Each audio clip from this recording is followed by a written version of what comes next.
Vos chats. L'homme africain n'est pas un animal. Nous ne sommes pas des cobayes de vos labos pour que vous commenciez vos tests sur nous. Ça fait des siècles que vous nous testez. Ça fait des siècles que vous nous faites souffrir. Depuis que vous avez découvert que le continent africain était le jardin d'Éden, vous ne voulez pas nous lâcher. Nous souffrons, mais nous sommes en train d'enrichir plusieurs. Nous mourrons de faim alors que nous nourrissons plusieurs. Quelque chose m'a fait rire il y a quelque temps. 23 Italiens retrouvés clandestinement sur un port nigérian. Ah, depuis quand l'Italien rentre clandestinement au Nigeria? Parce que vous voulez aller vous réfugier en Afrique maintenant? Il n'y a pas très longtemps, sur vos côtes, vous chassiez les migrants de vos côtes. Votre Premier ministre a dit qu'il ne voulait plus. Il en avait marre de cette invasion africaine sur ses sols.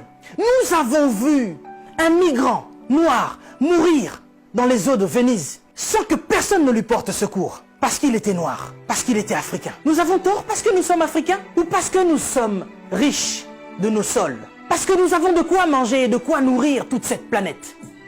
C'est pourquoi l'Africain souffre. Mais Africain, laisse-moi te dire que tu es fort. Laisse-moi te dire que tu es vaillant. Laisse-moi te dire qu'il en faudra beaucoup plus pour te vaincre.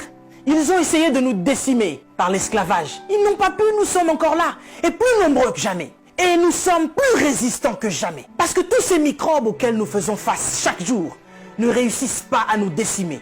Ce n'est pas un Covid-19 qui va décimer le peuple noir. N'ayez pas peur, tel est mon message. Je vous invite, chers Africains, à devenir beaucoup plus forts. Ne faites pas confiance à ceux qui nous gouvernent. Ça fait des lustres qu'ils sont là. Ils prennent leur retraite tout en étant présidents. Ils ont du mal à lâcher ce fauteuil qu'ils pensent être éternel. Qui a déjà fait 200 ans au pouvoir? Êtes-vous assez fort pour faire 300 ans? Vous n'arrivez même pas à faire 100 ans. Mais vous êtes tellement médiocre, ignoble. J'ai suivi plusieurs de nos présidents africains qui ont copié le discours du président Macron. Bande de marionnettes, bande de gigolos. Vous n'êtes même pas capable d'écrire vos propres discours, au point où vous devez copier sur ce que Macron dit. Lui-même, il est en train de mentir à la population française. Son gouvernement nous ment depuis le début. Et vous, vous suivez Macron pour continuer à mentir aux Africains? Mais nous, vous nous mentez depuis des siècles. Vous nous mentez et encore vous nous mentez. Pour remplir vos poches. Vous vivez dans des palaces, mais vous vous souciez même pas de ce que l'Africain doit manger. Oui, nous sommes en deuil. Et depuis des siècles, nous sommes en deuil. Parce que nous ne pouvons pas manger à notre faim. Parce que nous ne pouvons pas avoir de l'eau potable. Parce que nous ne pouvons pas avoir de l'électricité. Regardez à l'est de la RDC. Il y a un génocide qui perdure. Des gens meurent. Qui en parle? C'est sous silence. Et aujourd'hui, l'OMS vient nous parler de la pandémie, de l'épidémie, qui n'a même pas fait 100 000 morts dans le monde. Ces millions de Congolais qui meurent chaque jour. Qu'est-ce que vous en faites? Vous nous parlez de crise? Vous voulez prendre des décisions de crise? Mais nous, ça fait des siècles que nous sommes en crise. Qu'est-ce que vous faites, cher président? À part manger et boire et faire des fêtes. Vous parlez confinement? Oui, l'Africain accepte. Mais nous sommes en confinement, nous, depuis des siècles. Les gens meurent tous les jours de la famine. Ça, ce n'est pas une épidémie. Ce n'est pas une pandémie. Des jeunes filles se font exciser tous les jours en Afrique de l'Ouest. Boko Haram est en train de exterminer des gens. Ils violent des femmes. Ils séquestrent des jeunes filles. Boko Haram, qui leur vend des armes? Qui en parle? Et à cause du Covid-19, vous voulez faire paniquer les Africains qui vivent déjà en panique depuis des siècles. Quand nous voyons nos frères qui essayent de fuir leur continent et qui meurent dans les eaux de la mer, ça c'est un génocide qui perdure depuis des siècles. Et nous en avons marre, nous en avons assez.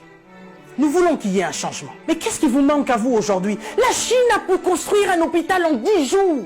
Vous savez, ça fait depuis 72 ans, si je ne me trompe pas, que l'État d'Israël existe. Il y a quelque temps, Dubaï était un désert. Mais regardez aujourd'hui ce qu'ils ont fait. C'est parce qu'ils sont ensemble qu'ils ont pu construire ce qu'ils ont fait. Mais qu'est-ce qui vous manque, cher président africain, pour nous construire des hôpitaux décents? L'Angleterre a pu construire un hôpital en 2 semaines seulement pour faire face à cette crise sanitaire. Dieu est bon. Le Covid-19 est tellement impoli qu'il ne regarde même pas qui vous êtes. Président ou pas, il s'en fout. Il n'a pas respecté la reine d'Angleterre. Il est entré dans son palais, il a touché Charles. Il n'aura pas peur de vous. Mais par contre, là, vous êtes cuit. Puisque vous ne pouvez pas prendre vos avions pour venir vous faire soigner ici. Soit vous survivrez, soit vous mourrez. Africain, réveille-toi. Africain, lève-toi. Si Martin Luther King est mort, si Rosa Parks est mort, si Malcolm X est mort, si Mandela est mort, si Winnie Mandela est mort, nous sommes là pour porter encore plus haut l'étendard de l'Afrique. Et continuer à dire que tant que nous aurons le souffle de vie, nous allons continuer nos revendications. Si cette épidémie ne vous réajuste pas, ne vous enseigne pas, pire va encore arriver. Vous passerez, l'Afrique sera encore là, et l'Africain aussi. Cessez votre méchanceté, cher président. Donnez-nous de l'eau, donnez-nous de l'électricité, construisez des hôpitaux, arrêtez de faire mourir l'Africain par la faim, parce que nous, c'est pas le Covid-19 qui nous tue. Nous mourrons déjà de la famine. Pendant que vous avez fait des provisions pour vos maisons, ce petit Africain, il va manger quoi, lui? Cette épidémie passera. Nous sortirons de là, certainement. Mais vous n'allez pas vous en sortir ainsi, devant le tribunal de Dieu. Mais avant le tribunal de Dieu, ici sur cette terre, vous serez jugés. Africain, sois fort. Que personne ne te fasse peur. Respectez les règles d'hygiène, mais n'ayez pas peur. Nous sommes forts. C'est Dieu qui nous protège. Et que Dieu vous protège, chers Africains. Que Dieu vous garde là où vous êtes. Le combat n'est pas encore fini. Ça ne fait que commencer. Que Dieu nous fasse justice.